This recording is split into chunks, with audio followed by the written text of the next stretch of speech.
we bet the farm on this charter that summer, and it worked. We sat down over lunch and said, what do we do? And we took this huge leap of faith, and we built it to the point where we were operating several times a week and carrying 35,000 passengers a year. Were there any kind of moments of like going head to head where you kind of have to, figure things out? When we first got married, I said, this is my business, you have your business. If we work together, we'd kill each other. Ral West, a serial entrepreneur with 4 decades of building and selling companies, mastered business while raising a family.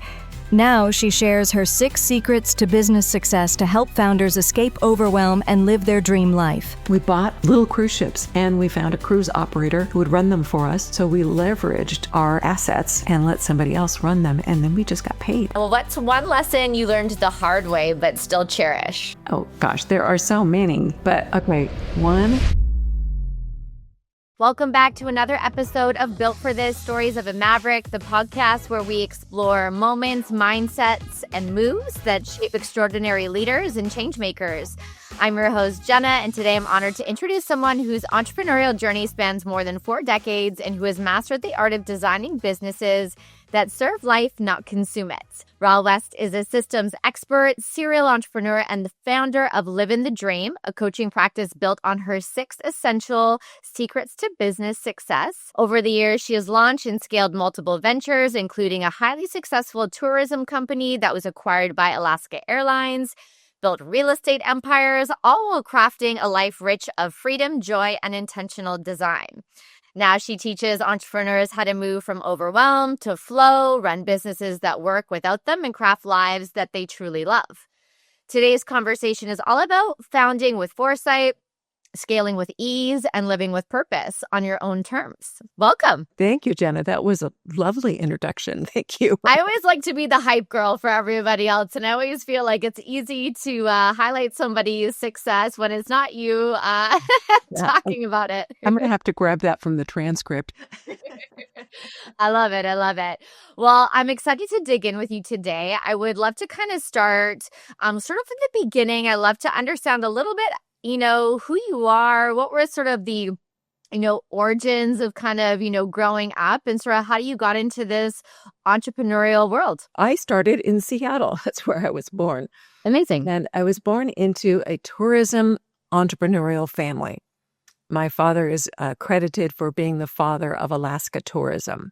So back in the 1940s, he started with a little tiny sightseeing company in Fairbanks, Alaska. And he was a bush pilot flying over the beautiful scenery of Alaska and said, God, people would pay to see this. So my mom encouraged him to do it himself because his boss wasn't interested in letting him fly the planes for visitors. So that's where it all started. And so, I was born sometime later, and I grew up with trips to Alaska, just like every year. We had small cruise ships and buses and hotels and, quite the operation. And so I guess it's only natural. Maybe it's in my DNA, just like the name of this podcast, Built for This. I think I was built for this. And I guess it also seems fitting that I ended up living in Alaska.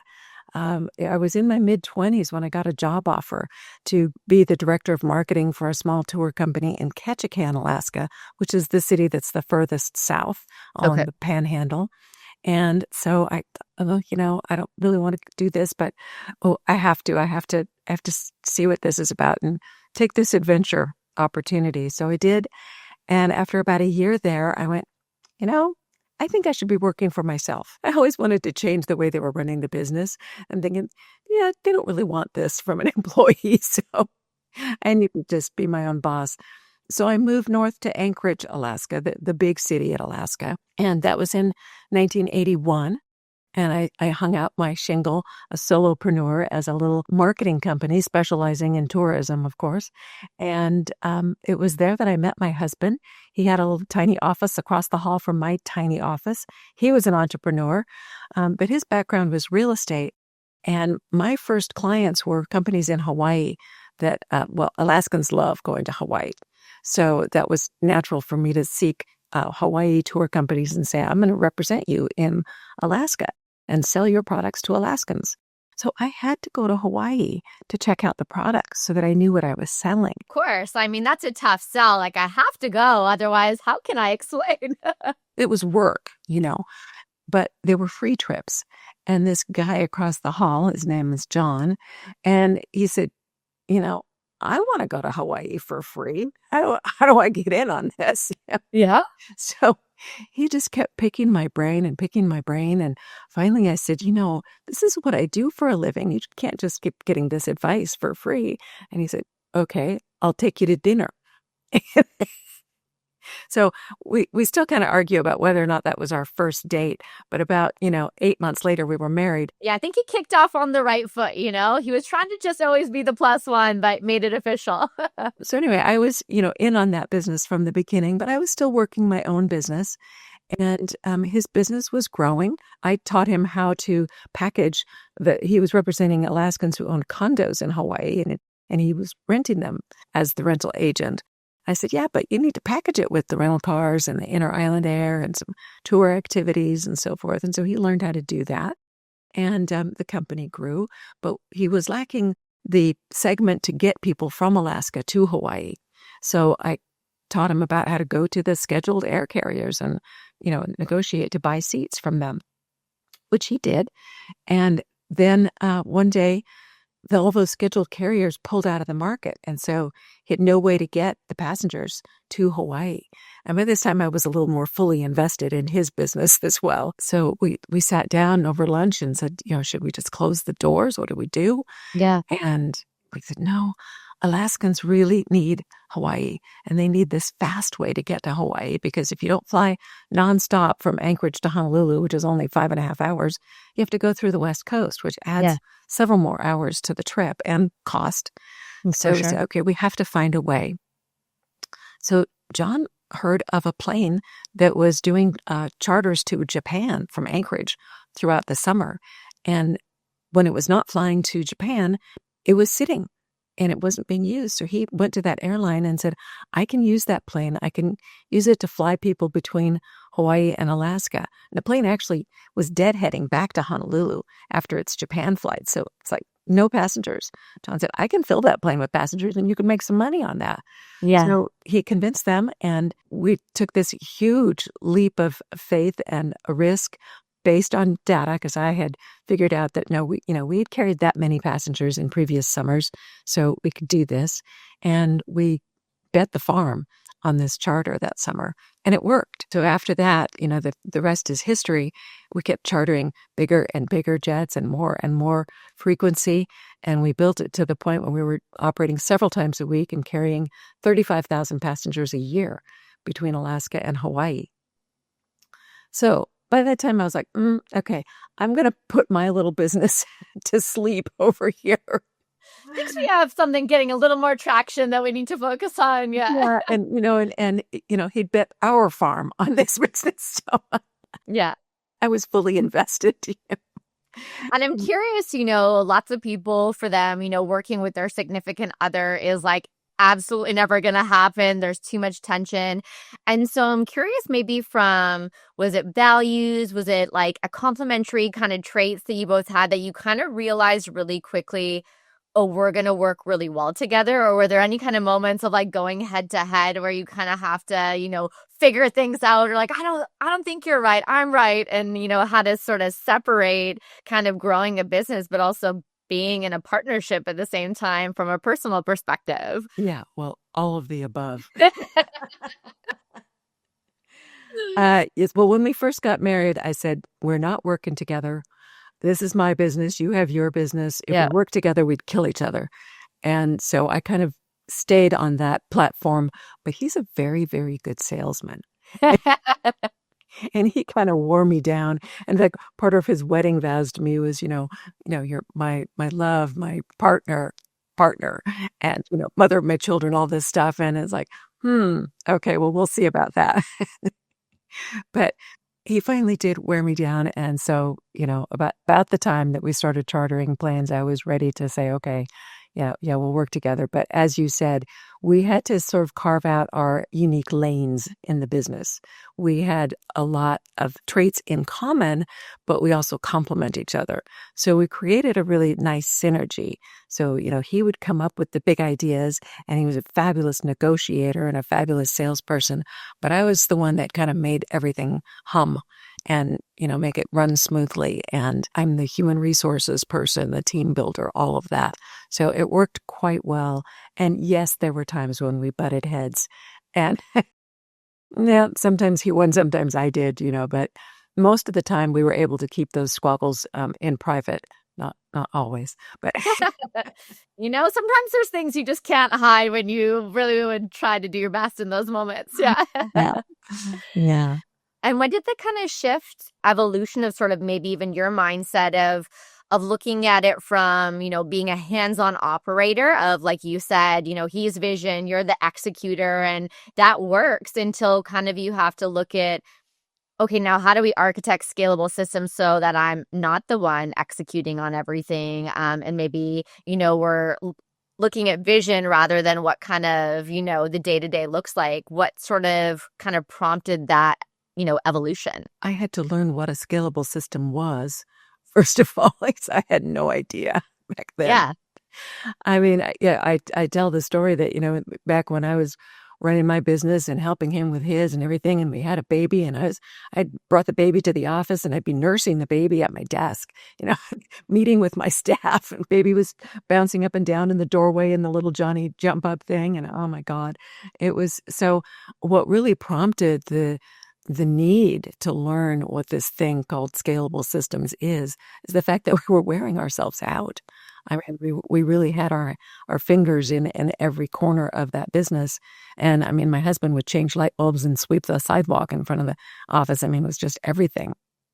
And we were eating dinner, fast food kind of dinners at the office. And, this wasn't healthy. We were getting overweight and out of shape, and didn't take time for ourselves or each other. Did have a baby, but but as things started growing with the charters, we got busier and busier and busier because the volume just, pardon the pun, but the business took off. Yeah.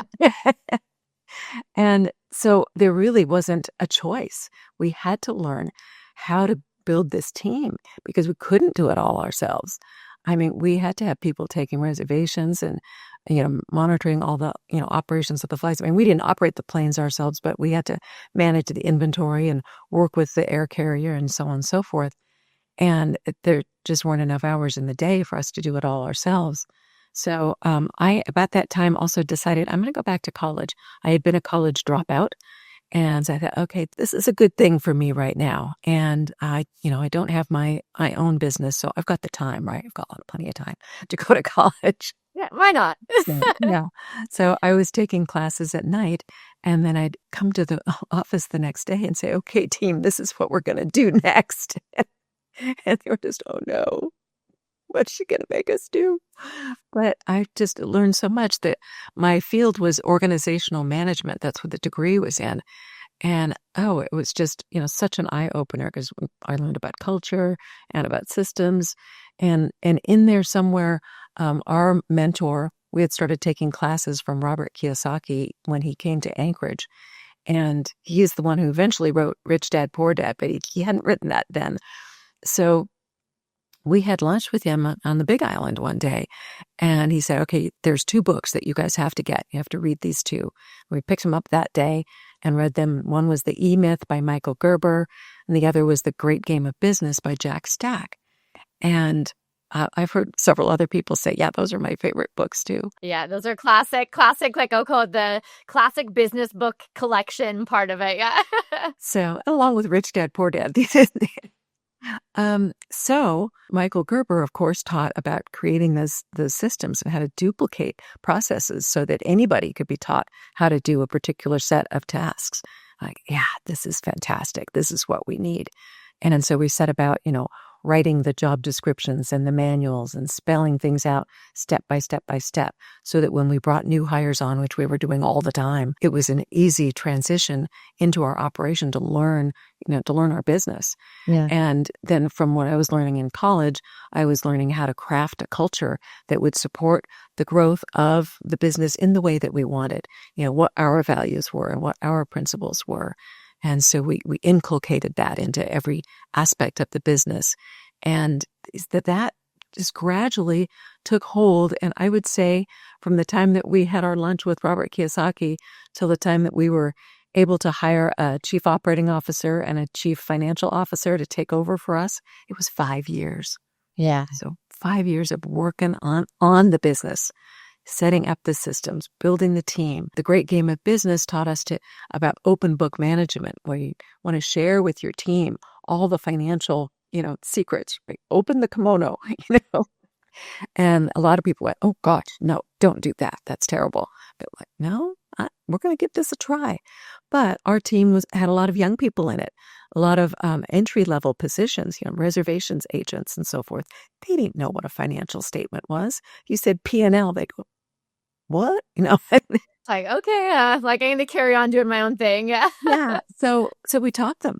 Oh, I had little classes. I would get the groups together and say, okay, we're going to go over a financial statement. And we'd go line by line through the P&L and through the balance sheet so that they would learn what all of this meant. And they learned how to contribute to the bottom line. And then we made the bottom line more important to them by incentivizing it. So we would give bonuses when the company did well. And we had a win-win philosophy. So when the company wins, you win. And we proved it. In fact, sometimes we would set a goal, and when we met the goal, we would pass out $100 bills at the staff meetings. Yeah. And this was, probably 30 years ago. So the $100 went a lot further back then. Yeah. Starbucks probably was only like $2 a cup instead of. Yeah, it's almost $6 coffee. Yeah. So that was kind of how we did it. And that was the genesis of it. And we didn't stray from those principles. And when I started my new business, the Ral West Livin the Dream, I went back, in my memory banks and said, okay, what were the things that really turned the dial for us and made us very, very successful? And it was 6 principles, my 6 essential secrets to business success. And so I built an online course based on those 6 principles. Those are the pillars, the foundation, or I like to call them my 6-legged stool. And I truly believe that if every business pays attention to all 6 principles, they will build a business that is truly successful, truly lasts, and gives them freedom.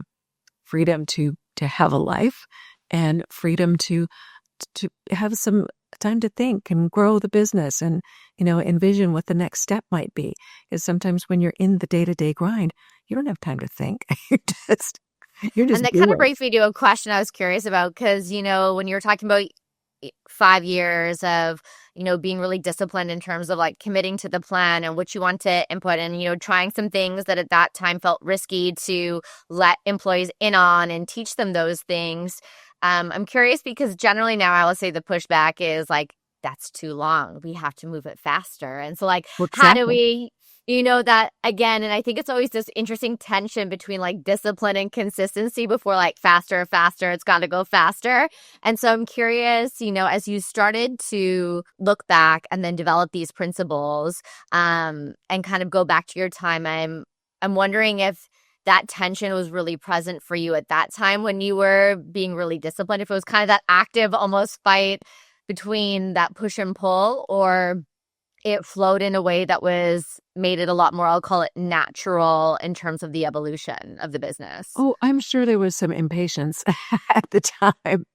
But looking back, it just felt like a progression, and you just keep working at it and don't give up.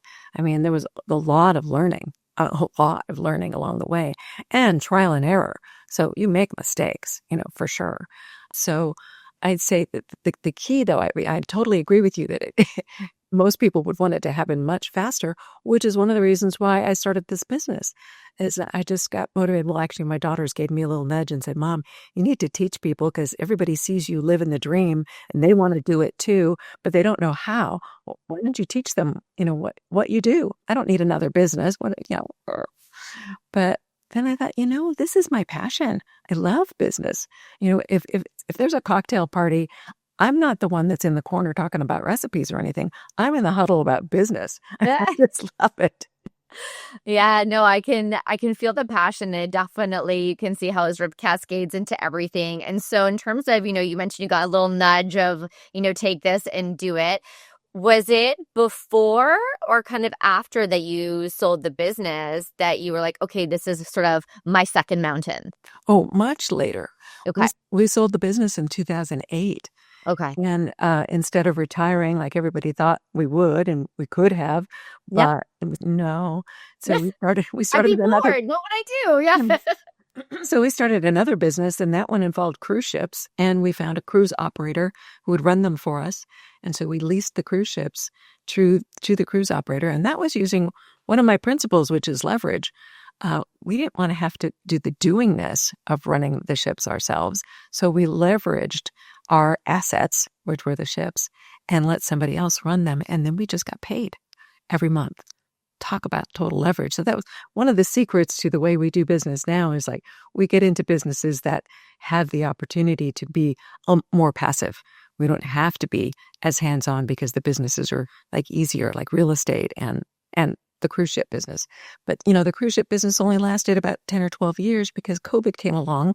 And the last ship that we owned, we had 5 at one point, and we were selling them gradually. We had one left when COVID struck, and that ship got tied up to a dock. So there it sat, losing value every day. And so I was like, okay. I think, the book, Who Moved the Cheese? Or Who Moved My Cheese? Yeah, the cheese was definitely moved. So we recognized that. I went, okay, time to get out of the cruise ship business. And, and cruise ship business has recovered, but it's taken a few years and it still has a ways to go. Definitely. So then we thought, okay, what next? And we looked around and listened to podcasts and attended conferences and caught on to the idea of multifamily syndications. So, this sounds great. This sounds easy. And so we joined a mastermind and, got a mentor and learned how to do it and jumped in and started making investments. And we're still in it. Of course, the 2022-23 interest rate surge kind of dampened the enthusiasm for that business, and it's making it quite a struggle right now. But it's still a great industry, and it's still a great investment. Just got to get over this rather rough hump right here. It requires a little patience sometimes, depending on what's going on in the world. Yeah. And we're having new learning opportunities, which means translation mistakes. Yeah. It's all how you look at it. And so, as you kind of have this coaching thing come to be and the 6 principles and, I love the mission behind, teaching entrepreneurs to craft businesses that serve, not suffocate them. And so I would love to kind of, understand a little bit more about the principles, about kind of the curriculum that you created to really be able to take everything that you learn from your mentors, from practical experience, from the wins and from the learning experiences, and how you kind of went about creating something where you're like, okay, people are going to be excited about this. Right. Well, and so this was just a little over 2 years ago. Yeah. To get back to your earlier question. And I went, okay, well, this is a new thing. I've never done this before, but of course that's never stopped me in the past. So you and I relate. I'm like, if I don't know or it makes me a little nervous, and I'm like, I got to go that way. Yeah. So, I'm a learning junkie. I love learning. So it's like, okay, I need to learn. So again, I took courses, joined a mastermind, mentoring group, and, started figuring it out. And one of the things, again, I want to employ leverage. I love my lifestyle, which involves a lot of travel, a lot of, luxurious cruises and things like that. So I don't want to be tied down to having to deliver a course at a particular time or one-on-one coaching that, I'd have to be there to really pay attention to. So I was like, okay, how can I get this message out there and teach people without, losing my time? And so I heard about online courses. I thought, okay, that's it. So I took a course on how to build an online course. And I jumped in and started doing that. And, it took me, over a year to get the course outlined. And, actually that was when I, came up with the 6 principles. It's like they were always there, but I just hadn't identified them. Then, learned how to turn them into pillars and to build a framework and all of this stuff. So that's what I did and spent a year building the course. And I decided to record the course so that it's what's called evergreen. So it's just online anytime anybody wants to access it, so that I don't have to be saying, okay, on this such and such a date, I'm going to deliver this course. No, I don't want to do that. So those were the choices that I made. And, in some ways they were good choices for me, but maybe in terms of marketing my product or getting my idea out there, they might not have been. Other avenues might have been faster in terms of reaching my audience. So I've been pivoting. And the next pivot was, again, getting advice from advisors, mentors, and so forth is like, you need a mastermind. Like, okay, well, what's that? And I had joined a lot of masterminds, but the concept of, okay, how would I do a mastermind? Right. And that I hired a firm that specialized in creating masterminds for people like me who are thought leaders. And I didn't know what that was before either. But It is a kind of buzzworthy word these days for sure. Yeah. I just thought I knew stuff, Yeah. Yeah. And so anyway, now I have a mastermind, and the group that helped me did a lovely job of creating all the back end support and the platform and all of the collateral material and so forth. And so it's a small group of entrepreneurs, and the way I teach the principles is just working with them and finding out what's going on in your business right now. And I'll go, okay, well, I think we need to apply principle number 1 to that. And for this principle number 3, you asked me what those principles were. Okay, really quickly, principle number 1 is systems. Got to create some systems. And they can be very simple systems, though. They don't have to be complex, rigid systems.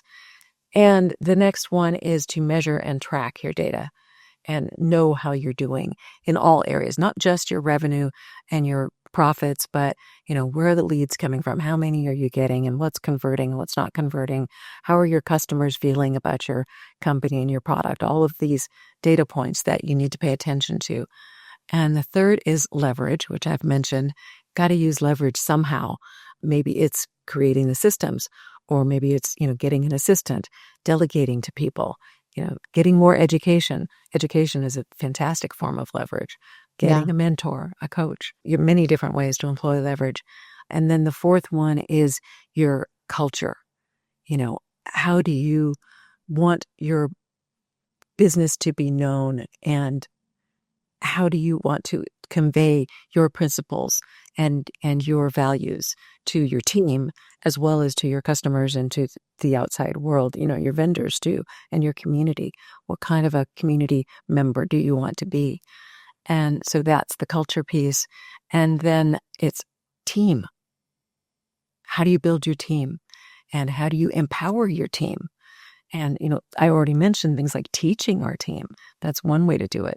Incentivizing your team. Make sure your team is aligned towards a common goal and get them to feel excited and bought into reaching that goal together. Then last but certainly not least, it's your customers. You call it customer service because that's the term, but really I want to talk about how are you delighting your customers? And how are you making sure that those customers stay with you? Or as I just heard someone say recently, how do you make them want to say, I will never leave this business. You are it for me. And no, I'm not going to try anyone else. This is it. So how do you create that kind of loyalty and create that kind of relationship really with your customers? And so those are the 6 principles in a nutshell. Obviously I I could talk for a long time about each one. But I just firmly believe that if you pay attention to all 6 of those principles in some way, you will get there. And if you join the mastermind, you'll get there faster because I can teach you. Yeah. And I'm curious from the mastermind perspective, given that it's a little bit like newer in terms of the evolution in the program, do you find that there is a certain level in which entrepreneurs are coming in for that, or a similar type of industry, or, is it a wide variety? Yeah, I appreciate that question. We decided that we would focus on owners of 7 to 8 figure businesses in annual revenue because at that point, they've already got a business up and running. They've passed that, the early hurdles of, is the business going to make it? And, the statistics on business failure in the first 2 to 5 years is horrendous, so, and also that the participants in the mastermind become kind of a peer group and they learn from each other as well. And we create a community. So you want to have somewhat of a similar experience. And if you've got some that are, just starting out and really, really tiny businesses and somebody else way up here, there's not as much of a connection between them. So that's the reason why the mastermind is focusing on that sort of niche in terms of size business and length in business, length of time. But as far as industry, I like the term industry agnostic. And I would say mostly service-oriented businesses, but that's a very wide range. So, I guess it kind of excludes manufacturing. I would love to kind of hear, now that you have these groups and that community building, and I'm curious kind of, some of the examples that you're seeing those principles come into play and change how they're operating from both like a success perspective, but also a well-being perspective. Because we know you can be successful, but be stressed out and hate your life and, have no time. But when you kind of decide to make that shift and really commit to, I want to show up, I want a different life than what this business is currently driving to, I would love to kind of hear from you sort of some examples of what you've seen so far. Yeah, well, the mastermind is really new, so we haven't produced too many of those, but already there have been quite a few ahas for people. Like one of the members was saying, I'm doing the bookkeeping myself because I can't afford to hire a bookkeeper. And so then we had to pick it apart and analyze, how much would a bookkeeper really cost you? And if you had that time back to do other things, what could you produce in terms of revenue with that time? And, show them that, the cost benefit analysis of, getting somebody else to do that work that you can do, but you don't really like to do it. So, and you could just see the eyes going wide, like, oh, okay. Yeah, maybe I don't need to wait 2 years before I hand this over to someone else. Yeah, I always like to say, just because you can doesn't mean you should. Yeah. Yeah. And, I like that, if somebody else can do it for a lot less than what you could make in the same time period, have someone else do it, Yeah. Cleaning the house. Whatever. One of the members, from our conversations before the mastermind really got up and running, chose to hire somebody to help her around the house with her small children. And that was a big deal because that freed her up and relieved a lot of the stress because she was a busy working mom and just couldn't, keep it all going. So things like that, those are just, starting points to analyze. And what kind of data are you measuring and how are you going about it? And some are at the point where, no, I don't have time to do that. So it's like, okay, well, let's start small then.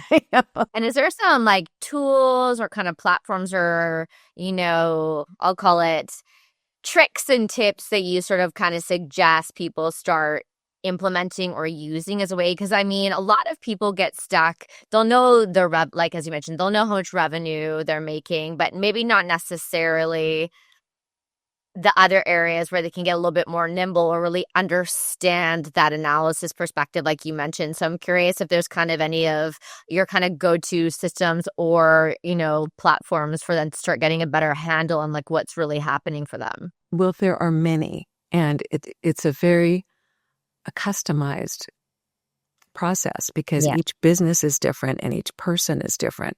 So, I tailor the recommendations based on that. Yeah. Then also I pull in other resources because, unlike when I was in my 20s, I thought I knew everything. Now I know I don't. So, Yeah. and it's okay. It's Yeah. okay that I don't know everything, but I do know how to find out and I do know how to find the resources.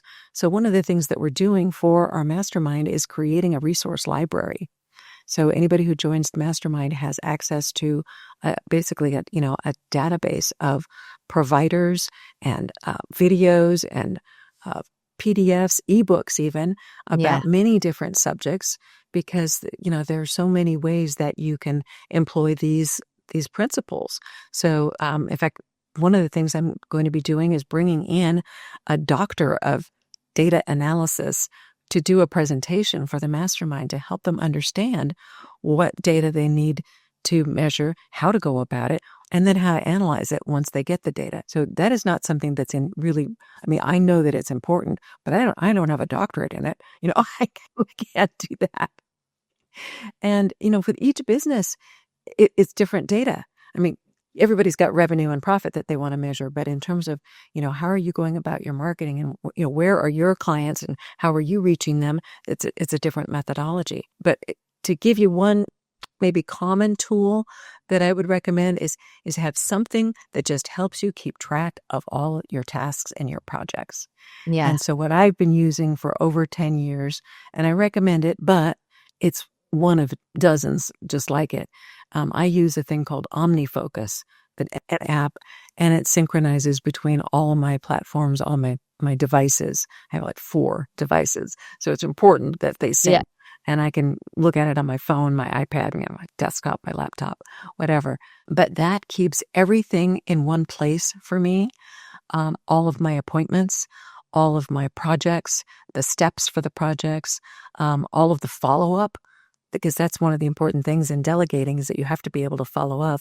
So whenever I delegate something, I record it in the OmniFocus, and then I put a tickler out there, whether it's a week from now or a month from now, whatever the particular situation is, to get back to that person or that company that I delegated it to and say, okay, where are we at? What are we doing? And do you need any clarification? And that kind of thing. I mean, I have people like from my banker to my CPA to everybody says, how do you keep following up? No, none of my clients follow up the way you do. How do you do that? Well, I have an app for that. So, I definitely think the kind of most basic form is like self-organization and prioritization, and then you can worry about everything else. But if you don't know what's going on, it's gonna be very hard for you to try to implement systems for anybody else. And I love that you're bringing sort of the subject matter experts in different areas to teach. And I think a common conversation I always have with entrepreneurs is, you're not supposed to know everything, so we got to put the team around you, that supplements you in the right ways. And you're not supposed to, they say it takes a village, it really does. Like, you're not meant to do everything on your own. Otherwise you will be burnt out and in a corner crying. Right. I had a marketing business and, I did the marketing for our company, but, a lot of the marketing technology it has changed in 30, 40 years. Yeah. So now I'm going to bring other people in who are experts in social media or YouTube or whatever the marketing channel is, and, get that specialized expertise. Yeah. And that's important. I hired somebody to teach me how to set up my cameras and lighting and microphone and all that kind of stuff because I didn't know that technology. So, I've got gurus for that, and I can bring those gurus in and share them with my mastermind. Yeah, I love that. And so it's kind of, you look forward in terms of the mastermind program, expanding kind of what's your vision for this as it's kicked off in terms of kind of its evolution and sort of end goal for you? Yeah, my dream, my dream. And my dream is to reach thousands of entrepreneurs. And it's really, really my heartfelt passion. And I feel it's like my mission to teach entrepreneurs how they can enjoy freedom and enjoy their life and have a robust, very successful business too.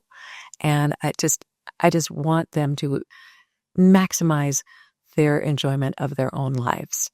and I want to reach thousands of them. So one of the ways I'm doing that, I go to Mastermind, but that's kind of a small group. So eventually I'll broaden it to a wider audience, like create some kind of like a membership program where people can get the information, but for a lower price tag. And, do retreats, fun retreats to, Maui or here to Alaska, wherever, and bring other experts to the retreats, and of course incorporate spa and other wonderful luxurious practices. Yes. Have yoga classes and all of that. So that sounds like a lot of fun, and maybe partnering with other thought leaders and doing joint programs and just see where it goes. And I'm also starting to write books. Just launched my first collaborative book last weekend. I wrote a chapter, and I'm a best-selling author now. So woohoo! We love that. Congratulations. Yeah, thank you. And just continue to do books, and hopefully write my own book someday, and just get the word out. And that's really what motivates me and gets me up in the morning, is how can I share this, and how can I help people have a better life? And enjoy more freedom. I love that. And so as we kind of start to kind of round it out and close it out, maybe what's your advice for founders stuck in doing mode, and then to kind of get them thinking about shifting to sort of designing and letting systems sort of be the thing that frees their creativity? Well, the advice that I give them is to start with, where do you want to be? Look ahead to 10 years, 20 years, 30 down the road. What does your life look like? And how do you see your business supporting that lifestyle? And then you get a clear vision in mind, and then you can set a path, set a course to that destination. And then you take it one step at a time. In terms of like advice, gosh, take action. By all means, take action. Yeah. Have faith and belief in yourself. Have courage. Take some risks. And don't be afraid to make mistakes. Very important. It's how you learn. Yeah. Yes. They're sometimes quite embarrassing, but if you turn it around and say, oh, I just had another learning opportunity, then it's a little easier to take. Perfect. And so I'm going to kind of move into sort of the rapid fire kind of closing out questions. What is a habit or practice that helps you move from overwhelm into clarity? Slow down, stop. And we learned that there's a thing called stable data. And if things are whirling around you like leaves in a windstorm, grab one leaf, take it, get a handle on it, put it down, get that one thing done, and then grab the next leaf, and then the next. And that's what it takes. And I was going to ask you what your go-to tool or app is, but you already let us know it's OmniFlow to organize everything, and you've been recognized for your ability to follow up. Is there another one at all that maybe is? There are so many. I mean, I'm using Trello, and heck, just even getting Fathom to record my meetings so that I have the notes and I can send a summary to whoever I met with and say, okay, here are the next steps. I mean, that's a great tool too. I love Fathom. Yeah. But, Trello, Asana, Slack. Oh yeah, tons of them. Amazing. If you weren't in business, what would you be doing instead? Well, my favorite pastime is traveling. Go figure. So yeah, just bopping around the world. I'd be on a cruise. Yeah, definitely on a cruise. What's one lesson you learned the hard way but still cherish? Oh, gosh, there are so many. Well, most of the things that I've learned the hard way had to do with my thinking, my mindset. And so having the thought that taking care of business is more important than taking care of myself, that was a big mistake. And, sometimes I still have to remind myself, yeah, you've been at this too hard, too long. Get away from the desk. Go watch a Netflix for a while or something, go work out. Like the airplane adage says, you got to put your own oxygen mask on first, right? Yes, absolutely. And so I do now in my life, I'm committed to making sure that exercise is a part of my life. So I have a trainer because I know I'm not disciplined enough to do the gym thing without it. But I go to my workout sessions with my trainer 3 times a week, even when I really don't want to. Yeah. commitment. I respect that. And then last and final question, in your own words, define what built for this means to you. Yeah. Built for this means me. I mean, I was built for this. It's my DNA. So, I mean, I love that expression because I was like, yeah, okay, yeah, I was built for this. I love it. And so if anybody listening is really curious about your mastermind program and kind of the iterations and things in order to connect with you or be a part of that, what's the best way for people to go about connecting with you and learning more? Easy to find me on LinkedIn. And, if you know my name, Ral West, you can find me. So LinkedIn, please connect with me. Subscribe to my weekly newsletter. It's free, and it's filled with really actionable tips and strategies for your business. And I have a YouTube channel. You can subscribe to that. And guess what? It's called Ral West. And my website, guess what that's called? ralwest.com. So yes, and there's free videos and things on my website as well. So please reach out, touch base with me, set up a call. We can talk about your business and see what you need. Amazing. Well, I appreciate you taking time. It was so great to connect more with you and learn more about how all the amazing things that have come to be in your life are here, and excited about what comes next. Thank you. Well, thank you, Jenna. It's really been delightful.